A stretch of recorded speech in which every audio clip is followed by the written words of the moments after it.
শুনছেন সবসময় রেডিও ফুর্তি 80 FM। আমি রাসেল আছি, সাথে আমার সাথে রয়েছে মাসুম ভাই এবং আজকের অতিথিরা। আপনাদের সবাইকে স্বাগত জানাচ্ছি ভূত এফএম এ, এবং আবার আমরা ফিরে আসলাম আপনাদের কাছে অনেক ঘটনা নিয়ে, এবং বেশ কিছু আমাদের কাছে আজকে যেরকম ইমেইল রয়েছে ঠিক সেইভাবে আমাদের কাছে বেশ কিছু অডিও ক্লিপ রয়েছে। তার আগে শুরুতে জানিয়ে দিই যে কিভাবে আমাদেরকে ইমেইল করতে হবে। আমরা চাই যে আপনি স্টুডিওতে আসেন এবং স্টুডিওতে এসে আপনার ঘটনা শেয়ার করেন, কোন ধরনের স্টোরি আপনি আরো বেশি শুনতে চান। আমরা হ্যালো রাসেল ভাইয়া, সালাম নেবেন। আমি জিহাদ। কেমন আছেন জিজ্ঞেস করাটা বৃথা, কেননা আপনি সবসময় ভালোর তলে। আমি কানাডায় বসবাস করছি, তাই স্টুডিওতে আসা সম্ভব না। আশা করি আমার ঘটনাটা সবার মাঝে তুলে ধরবেন। অডিও ক্লিপ দিলাম না, কারণ আমার ভয়েসটা তেমন ভালো না। সরাসরি ঘটনায় চলে যাচ্ছি। ঘটনাটা খুব রিসেন্টলি ঘটেছে। আমি আগেই বলে রাখি, আমি খুব কৌতূহলী একটি ছেলে। অনেক আগে থেকেই ভূত এফএম শুনি। যখন বাংলাদেশে গ্রামের বাড়িতে থাকতাম তখন অ্যান্টেনা বানিয়ে ভূত এফএম শুনতাম। আমি জানুয়ারি 2 তারিখ 2018-তে কানাডায় পড়তে আসি। আমি ব্রিটিশ কলম্বিয়া স্টেটের একটা শহরে থাকি। এখানে এসে বাসা না পেয়ে অনেক পুরাতন একটা মোটেলে উঠেছি 4 মাসের চুক্তিতে। মোটেলটা এতই পুরনো, এখানকার সব থেকে পুরনো বলে সবাই জানে। সাধারণত কেউ পার্মানেন্টলি এখানে থাকে না। ভ্রমণ করতে এসে কেউ দিন কয়েকের জন্য এখানে ওঠে। তো ঘটনার প্রথম দিন আমি আমার মিস হয়ে যাওয়া ভূত এফএম ইউটিউব থেকে শুনছিলাম। যখন রাত প্রায় 2:30 বাজে, আমি রাত জাগতাম, কেননা আমার এখানে রাত হলে বাংলাদেশের দিন, তাই সবসময় মেনটেন করে আমি আমার গার্লফ্রেন্ডের সাথে কথা বলতাম। তো যখন ভূত এফএম শুনছিলাম তখন আমি ফিল করছিলাম আমার কিচেনে কেউ একজন আছে। এভাবে কিছুক্ষণ চুপচাপ ফিল করলাম আর একটু ভয় পেতে লাগলাম। পরে ভাবলাম ভয়ের ঘটনা শুনছি, তাই হয়তো হ্যালোসিনেশন হচ্ছে। কিন্তু কিছুক্ষণ পর তাতে আমার ধারণা ভেঙে গেল। আমি দেখলাম কিচেনের ইলেকট্রিক যে চুলা আছে সেটি অন আছে এবং লাল লাইটটা জ্বলছে। আমি কিন্তু চুলা সেদিন অন করিনি, কেননা আমি সেদিন রান্না করিনি। আমি রুমে আসতেও পারছি না। আমার কাছে অনেকটাই অন্যরকম মনে হচ্ছে ব্যাপারটা। আমি মোটেলের কাউকে না বলে পরের দিন একটা মুভি দেখছিলাম আর অপেক্ষা করছিলাম আজকেও কিছু ঘটবে কিনা, কেননা আমি আগেই নোটিস করেছি এবং আমি আগেই ব্যাপারটা নোটিস করেছি কিন্তু কোন একটা অস্বাভাবিকতা এখানে আছে, এবং আমি আগেই বলেছি আমি একজন কৌতূহলী মানুষ। ঠিক পরের রাতে আমি শুয়ে অপেক্ষা করছিলাম। সেদিনও একই ঘটনা ঘটলো, কিচেনের চুলা অন করা। আর সেদিন যা দেখলাম তা আমি আর কখনোই দেখতে চাই না। আমি দেখলাম কেউ একজন সাদা জুব্বা পরে আমার কিচেনে রান্না করছে।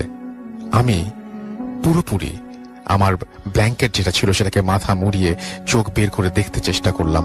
আর আমি যা দেখলাম লোকটি দেয়ালের বাইরে হাত দিয়ে অদ্ভুত ধরনের কিছু মাছ নিয়ে এলো, এবং এমন ভাবে দেখলাম যেন আমার কাছে মনে হলো যে দেয়াল আছে, লোকটার কাছে সেই দেয়ালটা দেয়াল নয়।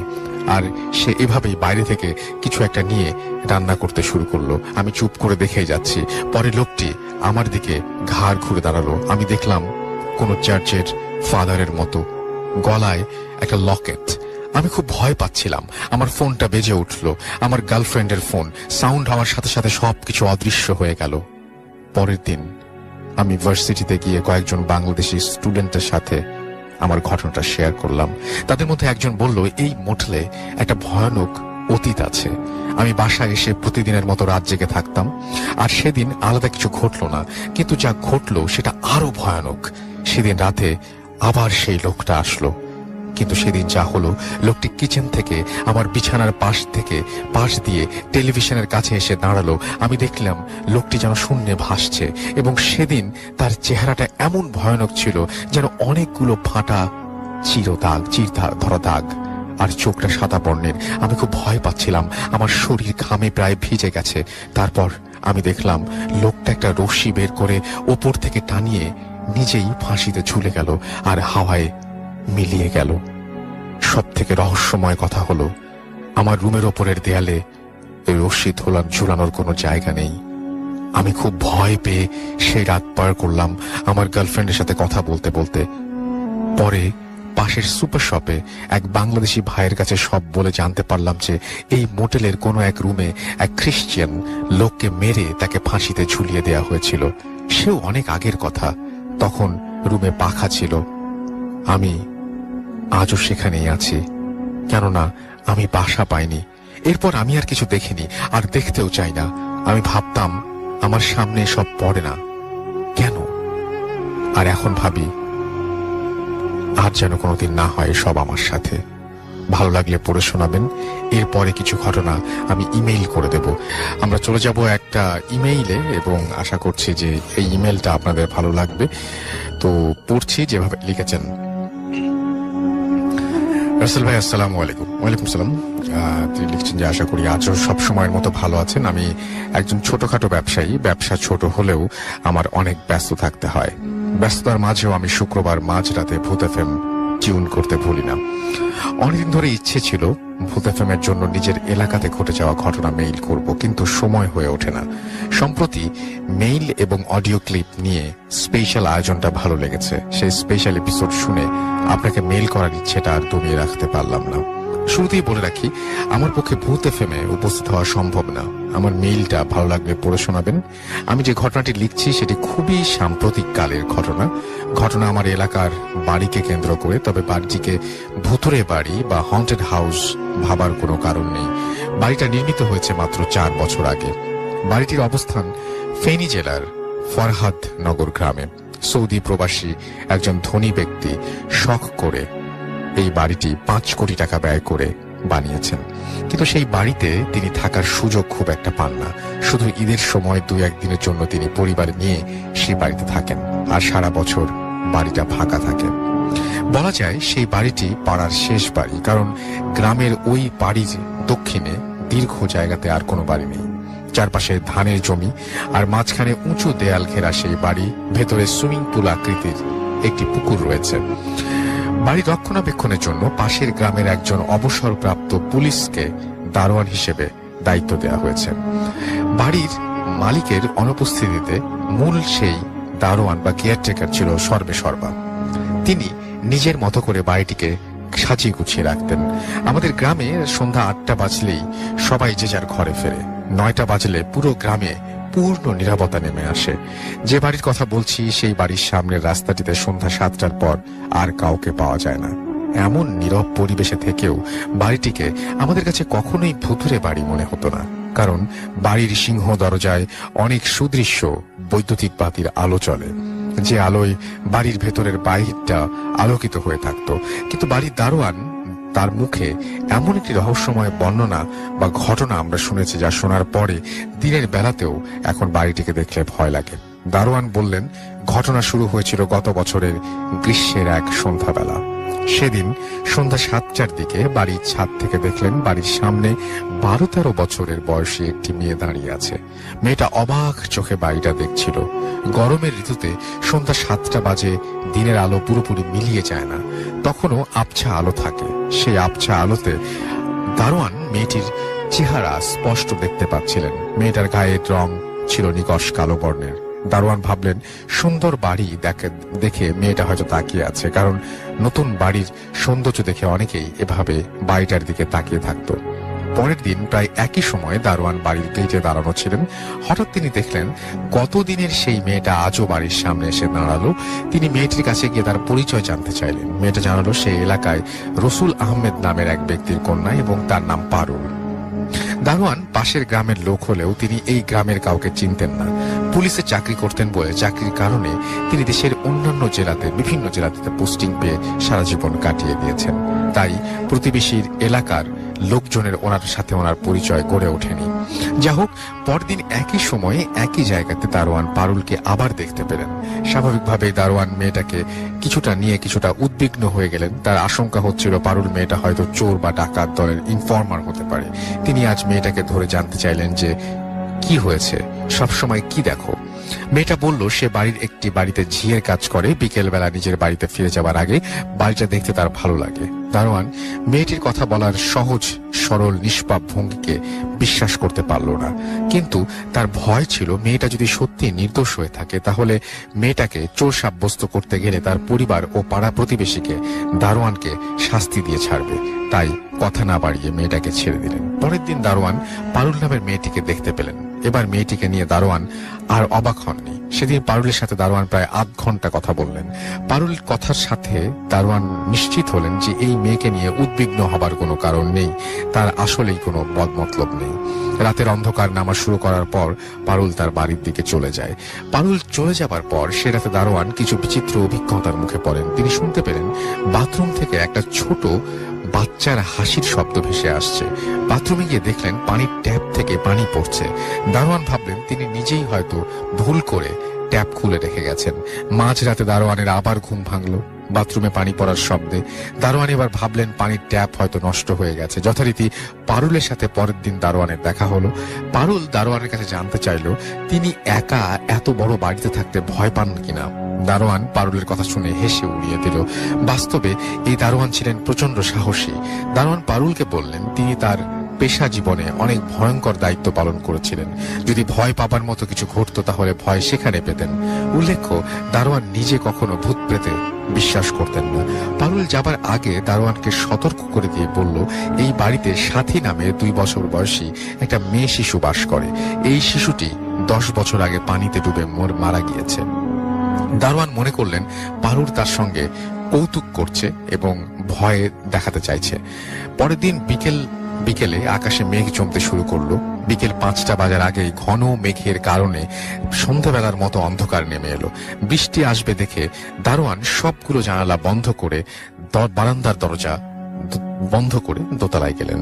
বারান্দা দরজা বন্ধ করতে গিয়ে হঠাৎ দারোয়ান দেখলেন নিচে একটা ছোট্ট বাচ্চা মেয়ে হাঁটছে এবং বাচ্চাটার গায়ে কোনো কাপড় ছিল না। 2 বছর বয়সী বাচ্চাটা যেভাবে অপরিপক্ক পায়ে হেঁটে বেড়ায় সেভাবেই বাচ্চাটি হাঁটছে।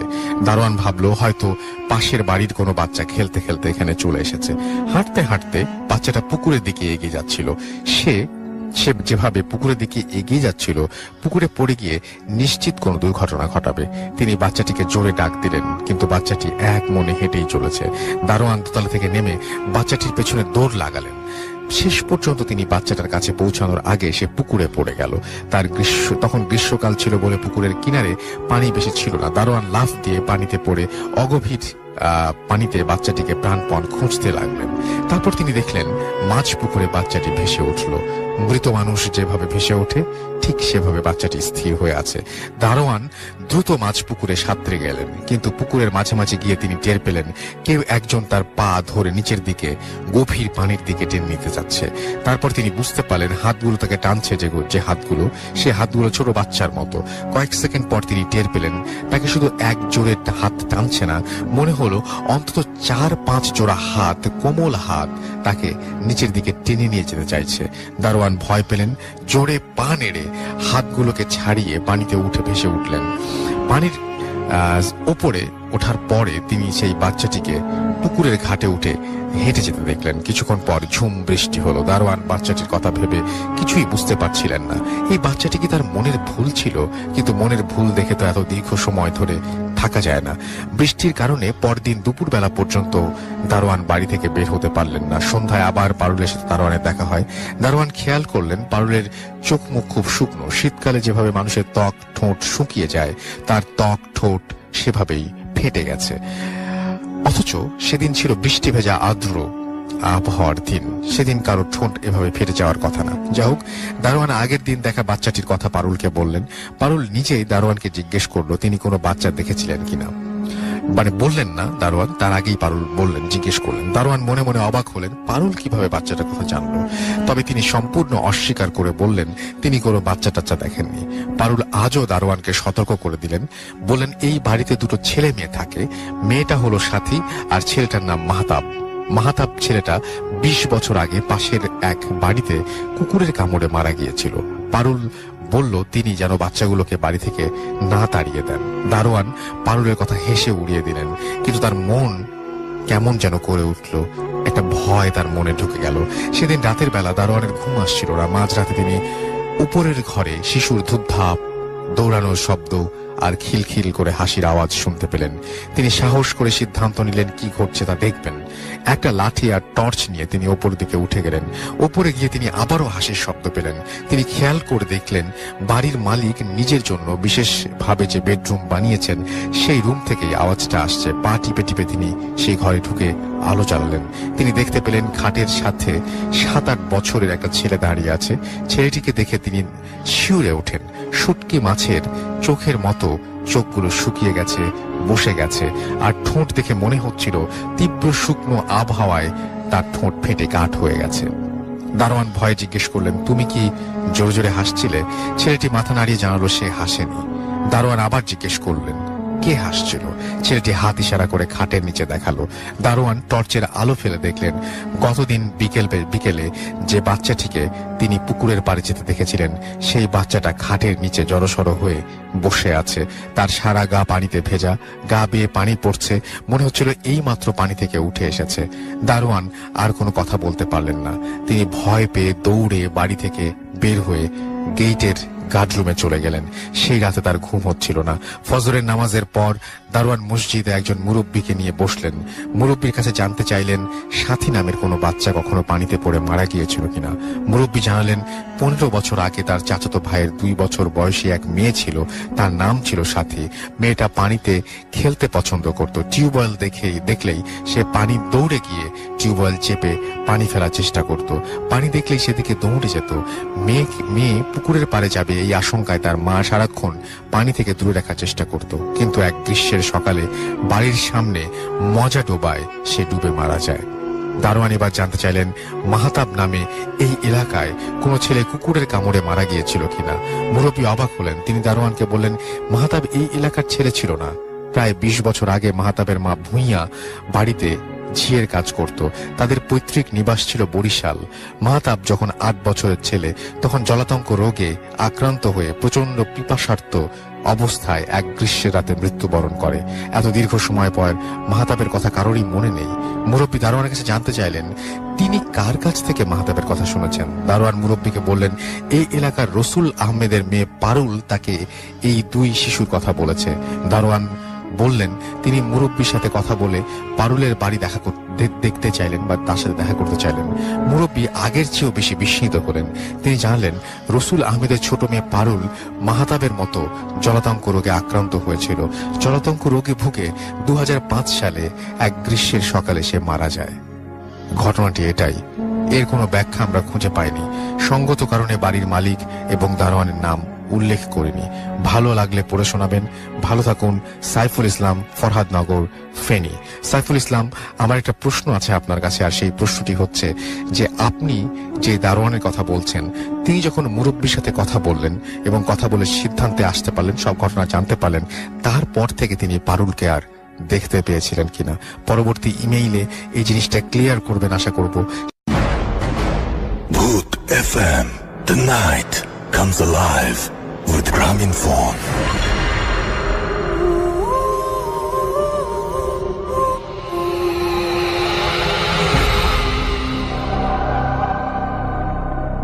Yes, the night comes alive with Grameenphone. শুনছেন সবসময় রেডিও ফুর্তি এফএম, আমি রাসেলাজির সাথে, এবং চলছে ভূত এফএম। তো যারা এতক্ষণ পর্যন্ত আমার সঙ্গে ছিলেন তাদেরকে অনেক অনেক অনেক অনেক ধন্যবাদ। বিদায় নেব এখন। বিদায় নেবার আগে জানিয়ে যাই যে যদি আপনি আমার সঙ্গে থাকতে চান বা আমাকে যদি আপনি ইমেইল করতে চান তাহলে আমাদের ইমেইল অ্যাড্রেস হচ্ছে bhutfm@radiofurti.fm, which is bhutfm@radiofurti.fm। আপনার নাম, ঠিকানা এবং ফোন নাম্বার সহ আপনার জীবনে ঘটে যাওয়া সেরা ঘটনা লিখে পাঠিয়ে দিন আমাদের কাছে। আমি চাই আপনি স্টুডিওতে আসুন এবং সেজন্য যেন ভূত এফএম সচল থাকে সেজন্য আপনাকে স্টুডিওতে আসা দরকার আপনার, এবং সেই স্টুডিওতে আসতে হলে শুরুতে লিখুন যে আপনি স্টুডিওতে আসতে চান। আজকের মতো এখানে শেষ করছি। কথা হবে আবারও। সেই পর্যন্ত সবাই ভালো থাকুন, সুস্থ থাকুন, শুনতে থাকুন, মোস্ট ইম্পর্টেন্টলি ফুর্তিতে থাকুন। টাটা। ভূত FM, the night comes alive with Grameenphone.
আসসালামু আলাইকুম রাসেল ভাই, আমি ফারিহা প্রভা, ঢাকা খিলগাঁও থেকে।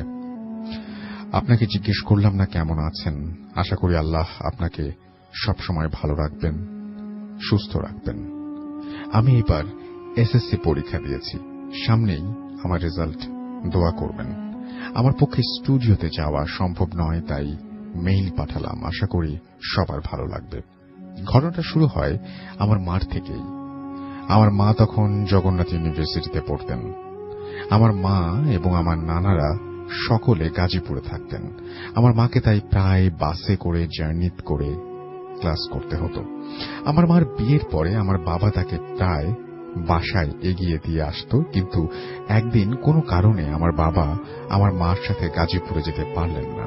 তাই আমার মা একাই তখন তার বাসার উদ্দেশ্যে রওনা দিলেন। আমার মা তখন গর্ভবতী ছিলেন।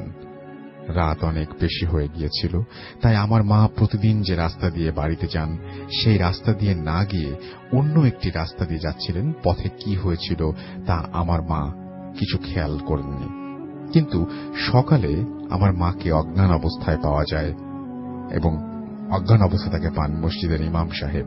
পরে তাকে বাসায় দিয়ে আসেন। আমার মা, আমার নানু এবং নানা সবাই খুব চিন্তায় পড়ে যান।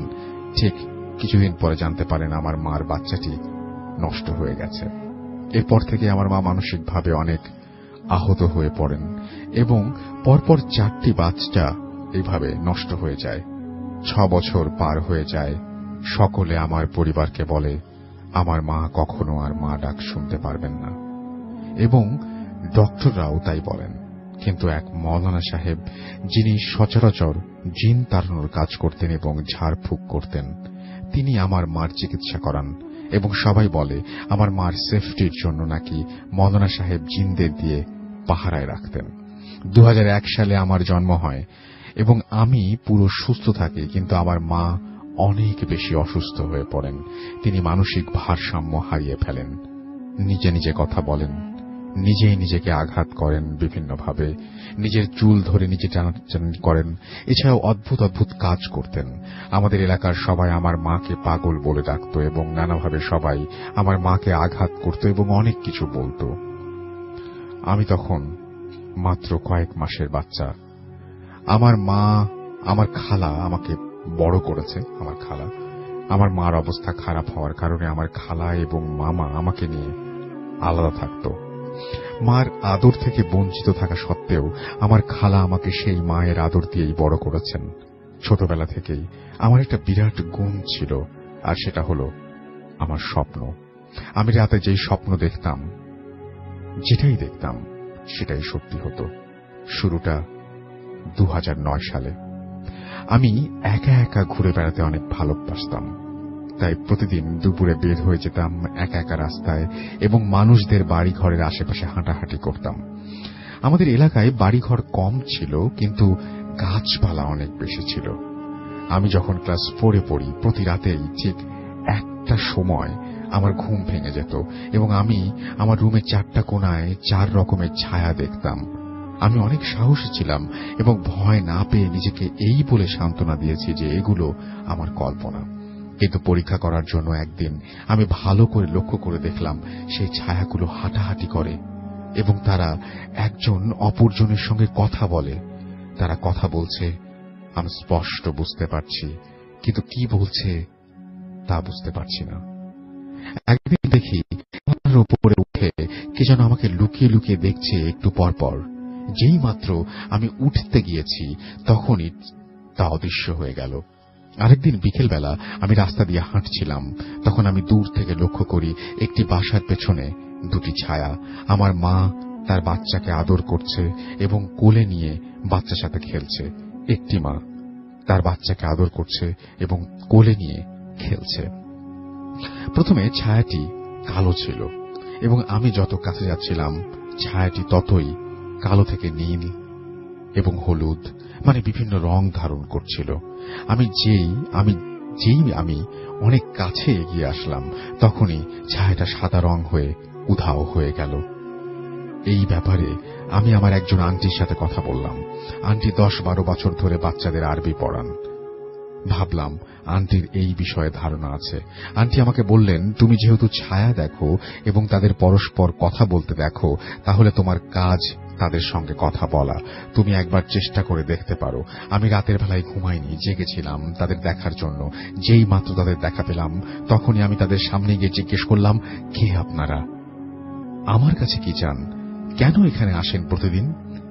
তারা তখন উধাও হয়ে গেল। এরপর আমি অনেকটা ভয় পেয়ে যাই। আমি আমার নানা, নানু এবং মামাকে বলি, কিন্তু তারা কেউ বিশ্বাস করেন না। তারপর আমি যখন আমার খালাকে বলি, আমার খালা সব বিশ্বাস করেন এবং তারপর থেকে প্রতিদিন আমার খালা আমার সাথে ঘুমাতেন। সবকিছু ঠিক হয়ে গেল।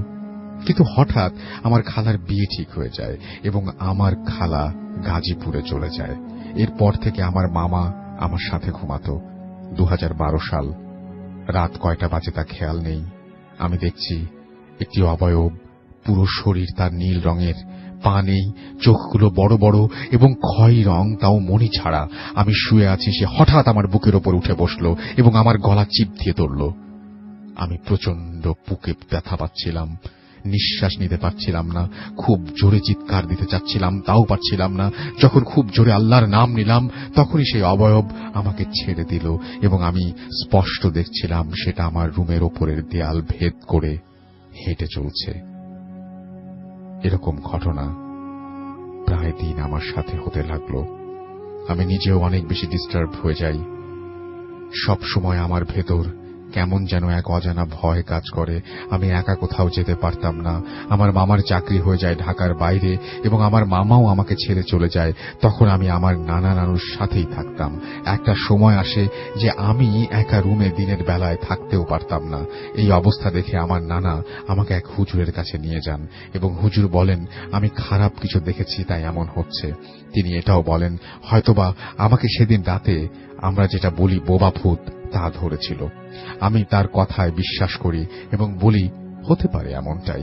আমাকে হুজুর একটি তাবিজ দেন এবং বলেন এটা কখনো না খুলতে। আবারও সব ঠিকঠাক। সন্ধ্যাবেলা বাসায় ফেরার পথে আমার এক বন্ধু আমার কাছে আসে। প্রথমে আমার সাথে গল্প করে, তারপর হঠাৎ বলে, প্রভা, তুই এটা কি পড়েছিস? তাবিজ? কিসের তাবিজ? আমি কিছু বলি না। তারপর বলে, আমাকে দেখো, আমাকে দে তো, দেখি কেমন তাবিজ এটা। প্রথমে দিতে না চাইলেও পরে সে আমার গলা থেকে তাবিজটা এত জোরে টান দেয় যে আমি চিৎকার করে উঠি। গলায় প্রচুর টান খাচ্ছিল তাবিজটা। আমি চিৎকারে আমার এলাকার অনেকজন বাসার নিচে এসে হাজির হয়। আমাকে জিজ্ঞেস করে কি হয়েছে, কিন্তু আমি নির্বাক। আমার বন্ধু গায়েব, সে নেই। কিছুক্ষণ চুপ থাকার পরে আমি এলাকার লোকজনকে বলি, আমার বন্ধু সাদ কোথায়? সবাই বলে, কেন, সে তো বাতার বাসায়। আমি বলি, তাকে কেউ ডাক দেন প্লিজ, কাজ আছে। তার খবর নেয়ার পর জানতে পারি সে তার ঘরে ঘুমোচ্ছে। কেউ বুঝতে পারল না কি হয়েছে, কিন্তু আমি ততক্ষণে বুঝে গিয়েছিলাম কি হয়েছে। কেউ একজন আমার বন্ধুর বেশে এসে হাজির হয়ে আমার থেকে তাবিজটা ছিনিয়ে নিয়ে আমাকে ক্ষতি করতে চাইছে। কিন্তু কেন? আর সে কে? জিন।